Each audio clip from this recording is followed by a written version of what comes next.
అంటే అసలు ఫస్ట్ వినగానే మీరు హీరో అనగానే మీ రియాక్షన్ ఏముండింది అప్పుడు? ఒక ఎక్సైట్మెంట్, అంటే ఏం జరుగుతుందని తెలియదు కానీ బట్ అంటే ఒక ట్రయల్స్ చేసే టైంలో అలాంటి అవకాశం వస్తుంది డెఫినెట్లీ కదా. అవును, చాలా హ్యాపీ. డెఫినెట్లీ దాన్ని అంటే ఆ టైంలో ఎలా ఎంజాయ్ చేయాలో కూడా తెలిసేది కదా. డెఫినెట్లీ అంటే షాక్ లో ఉన్నాం కాబట్టి ఏం తెలియదు. అండ్ వన్ మోర్ థింగ్, మీరు దాన్ని బాగా లైక్ ఆయన నమ్మకాన్ని నిలబెట్టారు కాబట్టి ఇప్పుడు ఇలా ఉన్నారు అనమాట. సో రాజేష్ గారు చాలాసార్లు చెప్తూ ఉంటారు, అంటే సంపూర్ణేష్ బాబు నా హీరో అంటే ఆయన ఒక ప్రౌడ్నెస్ తో చెప్తూ ఉంటారు. మీకు ఎలా అనిపిస్తుంది ఆయన చెప్పి? చాలా హ్యాపీ, అది అన్న గొప్పతనం. అదే. సో అంటే మీరు ఇండస్ట్రీకి వచ్చి ఆల్మోస్ట్ 10 ఏళ్ళు దాటిపోయినట్టుంది కదా. 13 ఏళ్ళు అయిపోయింది. సంపూర్ణేష్ బాబుది 13వ బర్త్డే నెక్స్ట్ మంత్. సంపూర్ణేష్ బాబుకి ఎలా ఉంది ఆ ఫీలింగ్? అంటే సూపర్ అమ్మ. అంటే మనం ఏది ఊహించింది ఒక అద్భుతం జరిగితే ఎలా ఉంటుంది, ఆ అద్భుతం నా లైఫ్ లో జరిగి అది 13 ఏళ్ళుగా జర్నీ చేస్తున్నా.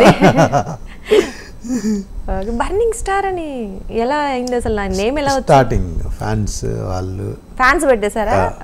ఆ స్టార్డమ్ రావడం అనేది అంత మిరాకిల్. అంటే ఫస్ట్ మూవీతోనే మరి డెఫినెట్లీ అంత రీచ్ అనేది ఎక్స్పెక్ట్ వచ్చి చేయలేము. ఒక నా పేరు మీద ఒక సాంగ్ రావడం, నేనే సంపూర్ణ హృదయ, ఇవన్నీ లక్కీ. లక్కీ కాదు, ఓకే ఛాన్స్ లక్కీగా వచ్చిందేమో కానీ మీరు దాన్ని ప్రూవ్ చేసుకున్నారు ఆఫ్ కోర్స్ కదా.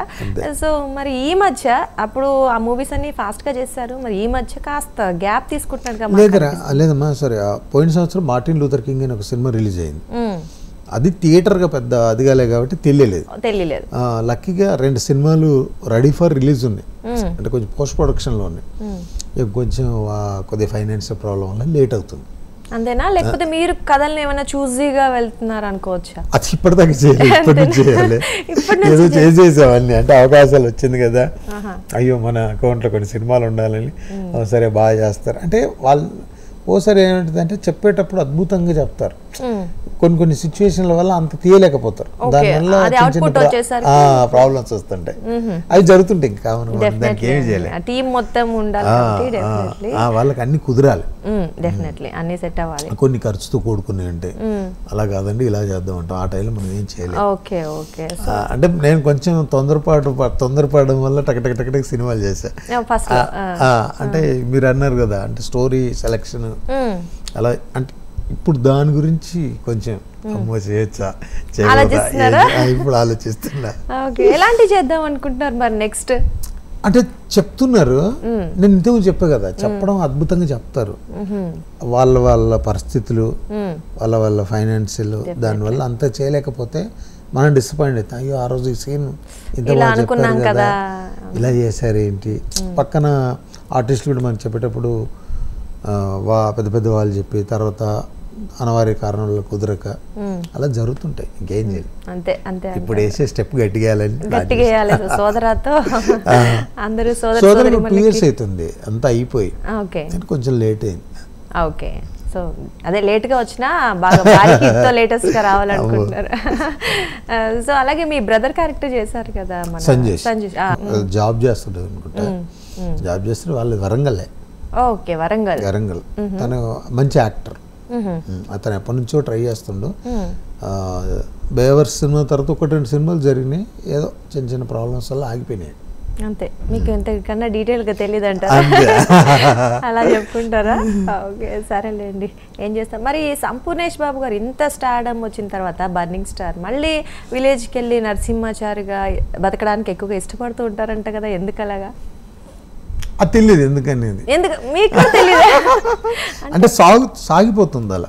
మీకు కొంచెం స్టార్ ఇమేజ్ ఉంది, బట్ స్టిల్ మీరు మళ్ళీ కొన్ని సమయాల్లో ఒక సామాన్య మధ్యతరగతి జీవితం గడపడానికి, అంటే అది నాకు అది మధ్యతరగతి సామాన్యం అనిపించలేదు. ఫస్ట్ నా లైఫ్ నాకు నచ్చాలి. ఓకే, అది అక్కడ ఉంటుందా ఇక్కడ ఉంటుందా అనేది మనకు ఇప్పుడు చాలా మంది చెప్తారు, ప్రశాంతంగా ఉండాలి, అక్కడికి వెళ్తే ప్రశాంతంగా ఉంటుంది అనేది మాక్సిమం ఎవరు ఎక్స్పెక్ట్ చేయరు. ప్రశాంతం అనేది మన దగ్గర మనం ఎక్కడ ఉండాలనుకుంటే అక్కడ ఉంటే అది ప్రశాంతం, మన ఆలోచనలోనే. అంటే ఇప్పుడంటే నాకు వచ్చి ఇక్కడ కొంచెం ఇబ్బందిగా ఉంటుంది. అక్కడైతే నా ఫ్రెండ్స్ 2 days ఫ్రీ ఉందనుకో, టక్మని నేను ఎటు వెళ్ళాలన్నా ఈజీగా వెళ్ళిపోవచ్చు, ఒక కూరగాయలు తెచ్చుకోవాలన్నా ఈజీగా వెళ్ళి తెచ్చుకోవచ్చు. అక్కడ అందరూ అడుగుతారు కదా, మిమ్మల్ని గుర్తుపడతారు కదా, అప్పుడేమి ఇబ్బంది అనిపించదు. జస్ట్ మాట్లాడతారు, వీళ్ళైతే ఫోటో దిగుతారు, సార్ ఏం జరుగుతుంది ఏంటి అని అడుగుతారు, అంతే తప్ప. కానీ అంటే నేను ఫస్ట్ నుంచి వాళ్ళకి కనపడుతున్నాను కదా, టక్మన్ హృదయకాలయం నుంచి ఇప్పటి వరకు నేను వాళ్ళకి కనపడకపోతే మీరు ఏదైతే అంటుంటారో అది ఉంటుంది, ఆ ఎగ్జైట్మెంట్ ఉంటుంది. నేను మా ఊర్లో కూడా వారానికి ఒకసారి 10 రోజులు కనపడతా, వాళ్ళకి అసలు ఏం ఉండదు, వాళ్ళు ఇంకా చారి లాగానే చూస్తారు. సరే అదే షూట్ ఇప్పుడు సినిమాలు చేస్తాడు, వస్తాడు, వాళ్ళ ఇల్లు వాళ్ళ అమ్మ వాళ్ళందరూ ఉన్నారు కదా అన్నట్టుగా, అంతే తప్ప కానీ పెద్ద హడావుడే ఉండదు. ఇది దాటి ఇంకెక్కడికైనా వెళ్తుంటది. అదే అంటే మీరు మంచిగా కావాలనుకున్నప్పుడు సంపూర్ణేష్ బాబు గారు లాగా ఎంజాయ్ చేస్తారు, లేకపోతే నరసింహాచారి లాగా వెళ్ళేసి సాధారణంగా గడిపేస్తారు. ఒకే లైఫ్ లో 2 లైఫ్ లీడ్ చేస్తున్నారు కదా అనుకోవచ్చా? అనుకోవచ్చు. ఓకే,